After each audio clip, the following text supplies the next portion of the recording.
ஒரு மாணவனின் வீட்டிலிருந்து பாடசாலைக்கு உள்ள தூரம் 500 மீட்டர் ஆகும்.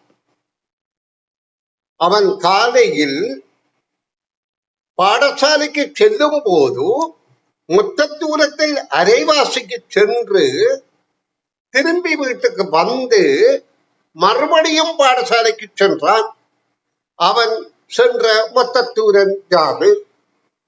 இது தலைமைந்த புலமை பரிசில் பறித்த கடந்த கால வினாத்தாள் ஒன்றின் வினா.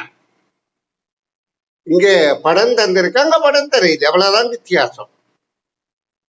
அப்ப இங்க கொஞ்சம் நிறமூட்டி படங்களை தந்து இலகு மாதிரி தெரியுது, அங்க கருப்பழுத்துல மட்டும் இருந்துச்சு. அப்ப உங்களுடைய சிந்தனையாற்றல் நல்லா இருந்தா தான் அதை புரிந்து கொள்ளக்கூடியதாக இருக்கும். அப்ப வீட்டுல எந்த பிள்ளை அரவாசி தூரம் போயிருக்காம 500 மீட்டர் என்று சொல்லப்படுது. அப்ப அரவாசி தூரம் 250, திரும்பி வீட்டை வந்திருக்கு 250, திரும்ப பாடசாலைக்கு போயிருக்குது 500 மீட்டர். அப்ப 250 500 கூட்டினால் 1000 மீட்டர் என்பது கேள்விக்கான விடையாகும். 1000 மீட்டர் என்றால் 1 கிலோமீட்டர்.